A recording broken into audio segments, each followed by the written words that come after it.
തന്നെയാണ് എൻ്റെ കാര്യങ്ങൾ മാത്രമാണ് നടക്കാതിരുന്നുള്ളൂ. ഞാൻ മറ്റുള്ളവർക്ക് വേണ്ടി പ്രാർത്ഥിക്കുന്ന എല്ലാ കാര്യങ്ങളും നടന്നിരുന്നു. അപ്പോൾ അത് ഞാനൊന്ന് റീതിങ്ക് ചെയ്ത് എനിക്കുണ്ടാകുന്ന ന്യൂനതകൾ എന്താണെന്ന് ഞാൻ മനസ്സിലാക്കി അത് ഞാൻ ശരിയാക്കാൻ തീരുമാനിച്ചു. ഞാൻ ഉടമ്പടി കാര്യങ്ങൾ കറക്റ്റായിട്ട് ഫോളോ ചെയ്യാൻ തുടങ്ങി. അഖണ്ഡ ജപമാല ഇവിടെ വന്ന് പങ്കെടുത്തു.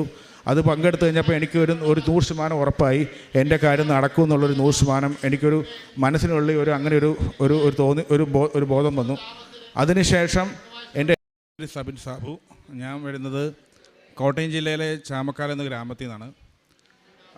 2019 ഞാൻ ഗൾഫിൽ നിന്ന് യൂറോപ്പിലേക്ക് പോകണമെന്നുള്ള ഒരു ആഗ്രഹത്തോടെയാണ് ഞാൻ നാട്ടിലേക്ക് വന്നത്.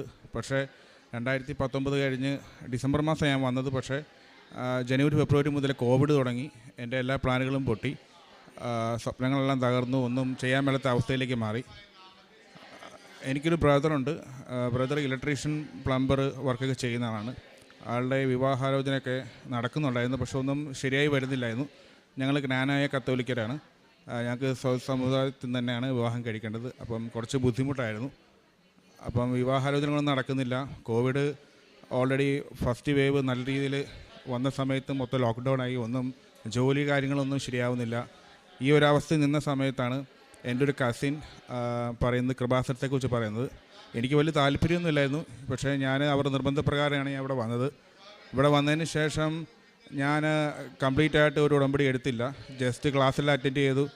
ഞാൻ ജസ്റ്റ് അങ്ങോട്ടും ഇങ്ങോട്ടും നടന്നിട്ട് ഞാൻ തിരിച്ചു പോയി. എല്ലാവരോടും പറഞ്ഞു ഉടമ്പടി എത്തുന്നതാണ്. പക്ഷേ തിരിച്ച് വീട്ടിൽ വന്നതിന് ശേഷം മനസ്സിലൊരു വല്ലാത്തൊരു ബുദ്ധിമുട്ടുണ്ടായിരുന്നു.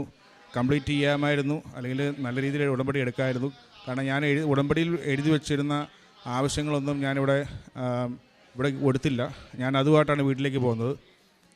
അതിനുശേഷം ഒരാഴ്ച കഴിഞ്ഞപ്പോൾ പെട്ടെന്ന് ഞങ്ങളുടെ അടുത്തുള്ള ഒരാൾ പെട്ടെന്ന് ഒരു കല്യാണാലോചനയായിട്ട് വന്നു. അപ്പം ഞാൻ ഉടമ്പടിയിൽ മെയിനായിട്ട് വെച്ച കാര്യം എൻ്റെ ജോലിക്കാര്യവും ചേട്ടൻ്റെ വിവാഹകാര്യമായിരുന്നു. ആൾ ഒരാഴ്ച കഴിഞ്ഞപ്പോൾ എൻ്റെ വീട്ടിൽ വന്നിട്ട് ഇങ്ങനെ ആലോചനയെക്കുറിച്ച് വന്നപ്പം ഞാൻ ആദ്യം ഞെട്ടിപ്പോയി. കാരണം ഞാൻ ചെയ്യാത്ത ഉടമ്പടിയാണ് ഞാൻ ആവശ്യപ്പെട്ടത്, മാതാവ് എനിക്ക് തന്നു എന്നുള്ള മനസ്സിലൊരു വല്ലാത്തൊരു വേദന തോന്നി. എങ്ങനെയും ഉടമ്പടി കംപ്ലീറ്റ് ചെയ്യണമെന്ന് തോന്നി. അന്നേരം തന്നെ ഞാൻ അടുത്ത തവണ ഒരു ചാൻസ് കിട്ടുമ്പം അറിയാവുന്ന ആളുടെ കൂടെ ഇവിടെ വന്ന് ഉടമ്പടി എടുക്കാൻ തീരുമാനിച്ചു. ഞാനിവിടെ വന്നു. ഉടമ്പടി അന്നാണ് ഞാൻ എടുക്കുന്നത് ആദ്യമായിട്ട്. ഉടമ്പടി വെച്ച മെയിനായിട്ടുള്ള കാര്യം എൻ്റെ ജോലിക്കാര്യം തന്നെയായിരുന്നു. ഓൾറെഡി ഞാൻ ഒരു ഏജൻസിയിൽ എൻ്റെ ഡീറ്റെയിൽസും പണമെല്ലാം കൊടുത്തതാണ്. പക്ഷേ ഈ കോവിഡിൻ്റെ കാരണത്താൽ അത് കാര്യമായിട്ട് നടക്കുന്നില്ലായിരുന്നു. പക്ഷേ അതിൻ്റെ ഇടയ്ക്ക് ആണ് എൻ്റെ ഈ ചേട്ടൻ്റെ കല്യാണാലോചന കാര്യങ്ങളും പെട്ടെന്ന് കയറി വന്നത്. അപ്പോൾ ഞാൻ ഉടമ്പടി പുതുക്കിയതിന് ശേഷം ഞാൻ ഈ കല്യാണാലോചനയുടെ മറ്റു കാര്യങ്ങൾ പൊയ്ക്കൊണ്ടിരിക്കുന്ന സമയത്താണ് എനിക്ക് ജോലിക്ക് വിദേശത്തേക്ക് പോകാൻ വേണ്ടി ഒരു അവസരം കിട്ടിയത്. പക്ഷേ അത് ഞാൻ പെട്ടെന്ന് ഓർത്തു അത് കിട്ടിയ അവസരമാണ് വിനിയോഗിക്കാമെന്നുള്ള രീതിയിൽ എടുത്തു ചാടിയൊരു തീരുമാനത്തിൻ്റെ പേരിൽ ഞാൻ സെർബിയയിലേക്ക് പോകാൻ തീരുമാനമായി. ചേട്ടൻ്റെ കല്യാണം കൂടാതെയാണ് ഞാൻ പോകുന്നത്. സെർബിയയിൽ ചെന്നു. അവിടെ ചെന്ന് ഞാൻ ഓണറൈവലായിട്ടാണ് ഈ സെർബിയയിൽ എത്തിയത്. വിസ വേണ്ടായിരുന്നു അന്ന് ഇന്ത്യക്കാർക്ക്. കാരണം സെർബിയയിൽ എത്താനുള്ള ഒരു കാരണം എന്ന് വെച്ചാൽ ക്രൊയേഷ്യക്കാണ് ഞാൻ അപ്ലൈ ചെയ്തത്. ക്രൊയേഷ്യയിലേക്ക് പോകാൻ വേണ്ടി കോവിഡിൻ്റെ സമയമായ കാരണം അന്നേരം ഇന്ത്യയിൽ ക്രൊയേഷ്യൻ എംബസി ഓപ്പൺ അല്ലായിരുന്നു. ഇന്ത്യയിൽ ഇന്ത്യക്കാർക്ക് ഓണറൈവിലുള്ള ഏതെങ്കിലും രാജ്യത്ത് പോയിട്ട് അവിടെ നിന്ന് വേണമെങ്കിൽ അപ്ലൈ ചെയ്യാൻ വേണ്ടി. അപ്പോൾ അങ്ങനെയാണ് ഞാൻ പോയത്. സെർബിയയിൽ ചെന്ന് കഴിഞ്ഞു. അവിടെ നിന്ന് 2 ആഴ്ച കഴിഞ്ഞപ്പം ഇത് ക്രൊയേഷ്യയിലേക്ക് അപ്ലൈ ചെയ്യാൻ വേണ്ടി ഞാൻ പോകുന്ന സമയത്താണ് ഇന്ത്യയിൽ ക്രൊയേഷ്യൻ എംബസി ഓപ്പൺ ആക്കുന്നത്. അങ്ങനെ വന്നപ്പോൾ ഏത് സിറ്റിസണാണോ അതേ രാജ്യത്തിനോട് അപ്ലൈ ചെയ്യാൻ പറ്റുന്നതെന്ന് പറഞ്ഞു. അത് റിജക്ഷൻ ആക്കി. അങ്ങനെ വന്നപ്പം ഫസ്റ്റ് പ്ലാൻ പൊളിഞ്ഞു. ഏജൻറ്റ് പറഞ്ഞു സെക്കൻഡ് പ്ലാനുണ്ട്, കുഴപ്പമില്ല, നമുക്ക് വേറെ പ്ലാനുണ്ട്, നമുക്ക് രാജ്യം കടക്കാമെന്ന് പറഞ്ഞു. പക്ഷേ അന്നേരം ഞങ്ങൾ ഓർത്തു അത്രയും സീരിയസ് ആയിട്ട് എടുത്തില്ല. പക്ഷേ അത് രാജ്യം കടക്കുക തന്നെയായിരുന്നു ചെയ്യേണ്ടത്. അവർ പറഞ്ഞു അധികം നടക്കാനൊന്നുമില്ല, ബസ്സിൽ പോയാൽ മതി, അവിടെ നമ്മുടെ ആൾക്കാരുണ്ട് എന്നൊക്കെയാണ് പറഞ്ഞത്. പക്ഷേ 74 കിലോമീറ്റർ നടക്കാനുണ്ടായിരുന്നു. CIA സിനിമ നിങ്ങളെല്ലാം കണ്ടു കാണുമല്ലോ, ഏകദേശം ആ ഒരു അനുഭവം തന്നെയായിരുന്നു. അതിലും 2 ഇരട്ടിയായിരുന്നു എനിക്കുണ്ടായ അനുഭവങ്ങൾ. ഒരുപാട് ദുരനുഭവങ്ങളുണ്ടായി. ഒരുപാട് അടി കൊണ്ടേണ്ടി വന്നു. ദേഹോദരങ്ങളൊക്കെ ഒരുപാട് ഏൽക്കേണ്ടി വന്നു. പക്ഷേ ആ സമയത്തെല്ലാം എനിക്ക് ആപ്പാടെ എൻ്റെ കയ്യിലുണ്ടായിരുന്ന ക്യാഷ് രൂപ മാത്രമാണ്. കാരണം ഞാൻ സെർബിയയിലെത്തിയപ്പം ഞാൻ ഇവിടുന്ന് കൊണ്ടുപോയ ഉടമ്പടി തൈലവും എൻ്റെ ഒപ്പും മറ്റു കാര്യങ്ങളെല്ലാം എയർപോർട്ടിൽ നിന്ന് എടുത്ത് കളഞ്ഞിരുന്നു. എൻ്റെ കയ്യിൽ ആപ്പാടെ ഉണ്ടായിരുന്നത് മാതാവിൻ്റെ കാശ് രൂപം മാത്രമായിരുന്നു. അത് മാത്രം ഞാൻ കീപ്പ് ചെയ്തു. അത് മാത്രം എൻ്റെ കയ്യിലുള്ളൂ, ആപ്പാടെ ഉള്ളൂ എന്നുള്ളൊരു വിശ്വാസം എനിക്കുണ്ടായിരുന്നു. ഞാൻ അവിടെ വെച്ച് എനിക്ക് ഒരാളുമായിട്ട് മത്സരം ഉണ്ടാകുന്ന സമയത്ത്, ഒരു സംഘടന ഉണ്ടാകുന്ന സമയത്ത് അയാൾ എൻ്റെ ജാക്കറ്റ് വിളിച്ചപ്പോൾ ഈ ഉടമ്പടി എൻ്റെ ഈ കാശുരൂപവും എൻ്റെ കൊന്തയും കണ്ടിട്ട് അയാൾ ചോദിച്ചു, ആൾ ക്രിസ്ത്യനാണെന്ന് ചോദിച്ചു. ഞാൻ അതേന്ന് പറഞ്ഞു. അന്നേരം തൊട്ട് പിന്നെ അയാൾ എന്നെ ഉപദ്രവിച്ചിട്ടില്ല. അപ്പോൾ അതെനിക്കൊരു വല്ലാത്ത അനുഭവമായിരുന്നു. പിന്നെ ഈ പറഞ്ഞ 74 കിലോമീറ്ററും നടക്കുകയല്ലായിരുന്നു, ഓടുകയൊക്കെ തന്നെയായിരുന്നു. അപ്പം അന്നേരമൊക്കെ ഞാൻ തളർന്ന് വീടിൻ്റെ ഒരു അവസരം ഉണ്ടായ സമയത്തും എനിക്കെന്നും അന്നേരം എനിക്ക് ശക്തിയായിട്ട് എൻ്റെ കൂടെ ഉണ്ടായിരുന്നത് ഈ കാശുരൂപം തന്നെയാണ്. ഈ കാശുരൂപത്തെ മുറുകെ പിടിച്ചാണ് എങ്ങനെയും ഇതൊന്ന് കഴിഞ്ഞ് കിട്ടിയാൽ മതി എന്നുള്ള രീതിയിൽ തന്നെയാണ് ഞാൻ അതിലേക്ക് നടന്നത്. -3 ഡിഗ്രി ആയിരുന്നു തണുപ്പ്. അതോടൊപ്പം തന്നെ മഴയുണ്ടായിരുന്നു. ഈ സമയത്തെല്ലാം എങ്ങനെയാണ് ഞാൻ സർവൈവ് ചെയ്യുന്നത് എനിക്കിപ്പോഴും ഓർക്കാൻ പോലും പറ്റത്തില്ല. പക്ഷേ എങ്ങനെയോ ഞാൻ സർവൈവ് ചെയ്തു. ബോസ്നിയ എന്ന് പറഞ്ഞ രാജ്യത്തെത്തി. ബോസ്നിയ എന്ന രാജ്യത്ത് അവിടെ നമുക്കായിട്ട് റെഫ്യൂജികളെ വെൽക്കം ചെയ്യുന്ന രാജ്യമായിരുന്നു. ഞാൻ ഓൾറെഡി ഈ അതിർത്തി കടന്നപ്പോൾ ഞാൻ റെഫ്യൂജി ആയി കഴിഞ്ഞാൽ പിന്നെ നമുക്ക് പാസ്പോർട്ടോ രാജ്യമോ ഒന്നുമില്ല. നമ്മളവിടെ ഇന്ത്യക്കാരാണെന്ന് പറയത്തില്ല, കാരണം ഇന്ത്യക്കാർ ഒരിക്കലും റെഫ്യൂജികളല്ല.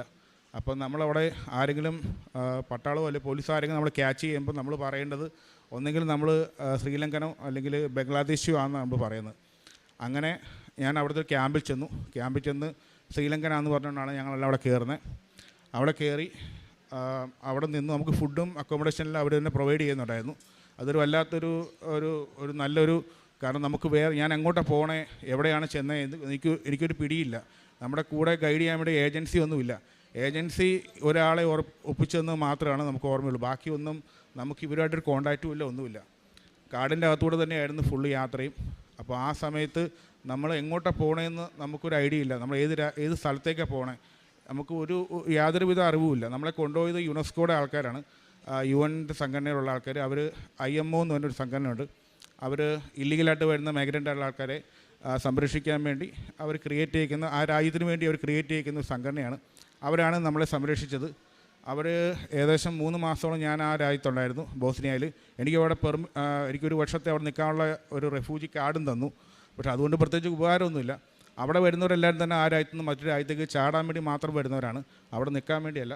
ഞാനും അവിടെ നിന്ന് ചാടാൻ ശ്രമിച്ചു, പക്ഷേ എല്ലാം ഫെയിലായി. ഒന്നും തന്നെ സക്സസ് ആയില്ല. അപ്പോൾ ഈ സമയത്തെല്ലാം എനിക്ക് ആപ്പാടെ ധൈര്യമായിട്ടുള്ളത് ഈ മാതാവിൻ്റെ കാശുരൂപം മാത്രമായിരുന്നു. ഈ കാശുരൂപം ഞാൻ കളയാതെ കീപ്പ് ചെയ്തു. അതോടൊപ്പം തന്നെ എൻ്റെ പാസ്പോർട്ട് ഒരിക്കലും മറ്റുള്ളവരെ കാണിക്കാൻ പറ്റത്തില്ല. കാരണം ഇന്ത്യനാണെന്ന് ഞാൻ അറിഞ്ഞു കഴിഞ്ഞാൽ അവരൊന്നെങ്കിൽ ഇന്ത്യൻ എംബസിയായിട്ട് കോൺടാക്ട് ചെയ്ത് എന്നെ ഡീപ്പോർട്ട് ചെയ്യുമായിരുന്നു. അപ്പോൾ ഞാൻ എൻ്റെ പാസ്പോർട്ടും ഈ കാശുരൂപമാണ് എന്നെ എപ്പോഴും പ്രൊട്ടക്റ്റ് ചെയ്തുകൊണ്ടിരുന്നത്. അതുമാത്രമല്ല ഈ സമയങ്ങളിലൊന്നും എനിക്ക് എന്താ ചെയ്യേണ്ടതെന്നൊരു പിടിയില്ലായിരുന്നു. എന്താണ് നാളെ വരാൻ പോകുന്നത്, നാട്ടിലെന്താ അവസ്ഥ, ഇതൊന്നിനെക്കുറിച്ച് എനിക്ക് യാതൊരു പിടിയും കിട്ടുന്നില്ലായിരുന്നു. ഏജൻസിനെ വിളിച്ചിട്ട് അവരാരും കോൺടാക്റ്റ് ചെയ്യുന്നില്ല. കൂടെ ഉണ്ടായിരുന്ന ഒരു 240 പേരുണ്ടായിരുന്നു. അതിൻ്റെ അകത്തുനിന്ന് ഒരു 40 പേരാണ് ഞങ്ങൾ ഈ രാജ്യം കടന്നവർ. ഈ രാജ്യം കടന്നവർ 40 പേരിലും എല്ലാവർക്കും അവരുടേതായ എല്ലാവർക്കും മാനസിക പ്രശ്നങ്ങളുണ്ടായി. ചിലർക്കെല്ലാം നല്ല രീതിയിൽ അടിയേറ്റു. അപ്പം പലരും പല മൈൻഡിൽ നിൽക്കുന്നത്. പ്രത്യേകിച്ച് എന്താ ചെയ്യേണ്ടത്, നാളത്തെ ഒരു ഫ്യൂച്ചറിനെ കുറിച്ച് ഒരു പിടിയില്ലാത്ത സമയത്താണ് എനിക്ക് വേറെ ഒരു വഴിയില്ല, ഞാൻ പ്രാർത്ഥിക്കാമെന്ന് മാത്രമുള്ളായിരുന്നു. എൻ്റെ കയ്യിലൊരു വചനപ്പെട്ടി ഉണ്ടായിരുന്നു. ആ വചനപ്പെട്ടി എല്ലാ ദിവസവും എടുത്ത് ഞാൻ അതിൽ വചനം എടുത്ത് വായിക്കും. വേറൊന്നും എനിക്ക് ചെയ്യാനില്ലായിരുന്നു എനിക്കവിടെ. കാരണം ഞാൻ ആരെ കോൺടാക്റ്റ് ചെയ്യണം, ആരോട് സംസാരിക്കണം, എങ്ങോട്ട് പോകണമെന്നും എനിക്കൊരു പിടിയില്ല.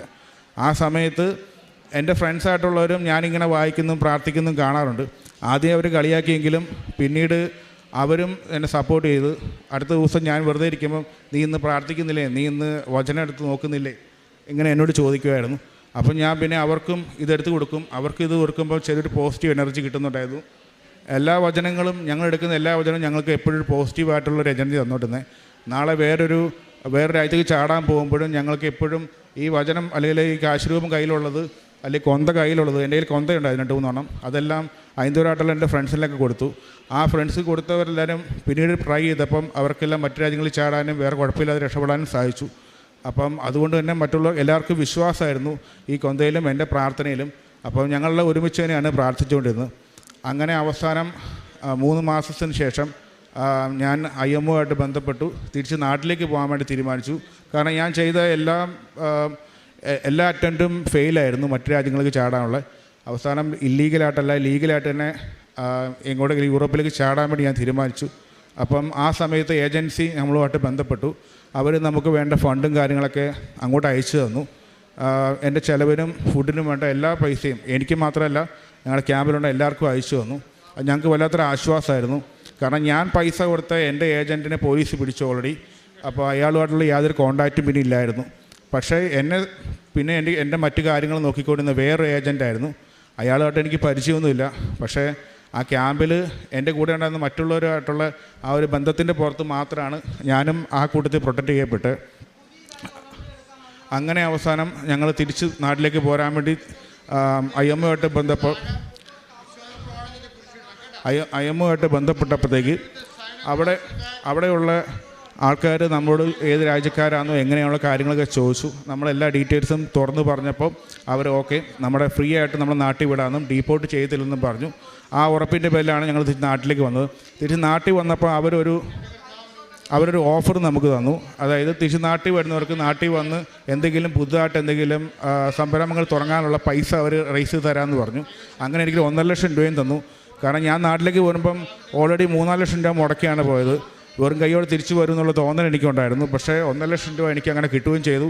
അതോടൊപ്പം തന്നെ ഫ്രീ ആയിട്ട് ഡീപ്പോർട്ട് ചെയ്യാതെയും ഞാൻ നാട്ടിൽ വരാൻ സാധിച്ചു. എനിക്ക് വന്ന പാടെ നേരെ ഏജൻറ്റിൻ്റെ വീട്ടിൽ പോയി കിടക്കുമായിരുന്നു. അവിടെ അവർ തന്നെയായിരുന്നു നമ്മളെ മൊത്തം നോക്കിയത്. അതിനുശേഷം 3-4 മാസത്തേക്ക് അനക്കമൊന്നുമില്ലായിരുന്നു. പിന്നീട് ആ സമയത്തായപ്പം ഞാനപ്പം ഉടമ്പടി പുതുക്കേണ്ട സമയം ഓൾറെഡി കഴിഞ്ഞിരുന്നു. ഞാനപ്പോൾ തിരിച്ച് നാട്ടിൽ വന്ന് ഉടമ്പടി കൊടുക്കണം എന്നുള്ളൊരു മനസ്സിൽ തോന്നിയിട്ട് ഞാൻ നാട്ടിൽ വന്ന് ഉടമ്പടി ഇവിടെ പുതുക്കി. ഓരോ ഉടമ്പടി പുതുക്കി കഴിയുമ്പോഴും എനിക്കൊരു പ്രതീക്ഷ കൂടുമായിരുന്നു. പക്ഷേ ഞാൻ തിരിച്ചു വന്നതിന് ശേഷം ഞാൻ പോയ രാജ്യം ഷെങ്കൻ സോണിൽ ചെന്നു. അങ്ങനെ വന്ന കാരണം അവിടെ തിരിച്ചു വരാതിരുന്ന മറ്റാൾക്കാരെല്ലാം മറ്റ് രാജ്യങ്ങളിലേക്ക് കടക്കുകയും അവരെ രക്ഷപ്പെടുകയും ചെയ്തു. ഞാനപ്പം ഞാൻ ചിന്തിച്ചു, ഞാൻ ചെയ്ത തീരുമാനം തെറ്റായി പോയോ എന്ന് ഞാൻ ചിന്തിച്ചു. പക്ഷേ അത് ശരിയാന്നുള്ള രീതിയിൽ അവർ ഞങ്ങളുടെ പരിപാടി ബാക്കിയെല്ലാം ചെയ്തു തരാമെന്ന് അവർ ഉറപ്പ് തന്നു.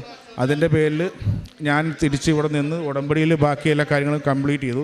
പക്ഷേ ഞാൻ പൂർണ്ണമായിട്ട് ഉടമ്പടി ചെയ്യുന്ന ഒരാളല്ലായിരുന്നു. എനിക്ക് ഒരുപാട് ദുശീലങ്ങളും എല്ലാം ഉണ്ടായിരുന്നു. അത് അതേപോലെ തന്നെ നീണ്ടു പൊയ്ക്കൊണ്ടിരിക്കുകയായിരുന്നു. അതുകൊണ്ട് തന്നെയാണ് എൻ്റെ കാര്യങ്ങൾ മാത്രമേ നടക്കാതിരുന്നുള്ളൂ. ഞാൻ മറ്റുള്ളവർക്ക് വേണ്ടി പ്രാർത്ഥിക്കുന്ന എല്ലാ കാര്യങ്ങളും നടന്നിരുന്നു. അപ്പോൾ അത് ഞാനൊന്ന് റീതിങ്ക് ചെയ്ത് എനിക്കുണ്ടാകുന്ന ന്യൂനതകൾ എന്താണെന്ന് ഞാൻ മനസ്സിലാക്കി അത് ഞാൻ ശരിയാക്കാൻ തീരുമാനിച്ചു. ഞാൻ ഉടമ്പടി കാര്യങ്ങൾ കറക്റ്റായിട്ട് ഫോളോ ചെയ്യാൻ തുടങ്ങി. അഖണ്ഡ ജപമാല ഇവിടെ വന്ന് പങ്കെടുത്തു. അത് പങ്കെടുത്തു കഴിഞ്ഞപ്പോൾ എനിക്ക് ഒരു 100% ഉറപ്പായി എൻ്റെ കാര്യം നടക്കും എന്നുള്ളൊരു 100% എനിക്കൊരു മനസ്സിനുള്ളിൽ ഒരു ബോധം വന്നു. അതിനുശേഷം എൻ്റെ എല്ലാ കാര്യങ്ങളും വളരെ പ്രോപ്പറായിട്ട് തന്നെ നടന്നു. 240 പേര് തിരിച്ചു വന്ന പ്രോഗ്രാമിൽ 2 പേർക്കാണ് ഇപ്പോൾ വിസ വന്നേക്കുന്നത്. ആ 2 പേരിൽ ഒരാൾ ഞാനാണ്.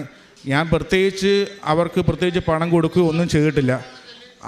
അവർക്ക് ഉണ്ടായ അതേ അനുഭവം തന്നെ എനിക്കും ഉണ്ടായത്. ആപ്പാടൊരു വ്യത്യാസം എന്ന് വെച്ചാൽ ഞാനിവിടെ ഉടമ്പടി എടുത്തു എന്നുള്ള ഒറ്റ കാര്യം മാത്രമാണ്. ഇപ്പം എന്താണെന്നോ എൻ്റെ വിസ വന്നു, ടിക്കറ്റും റെഡിയായി, ഞാൻ പോകാൻ റെഡിയായിട്ട് നിൽക്കുവാണ്. അടുത്ത സെപ്റ്റംബർ 11 തീയതി ഞാൻ ഫ്ലൈ ചെയ്യുന്നതാണ്.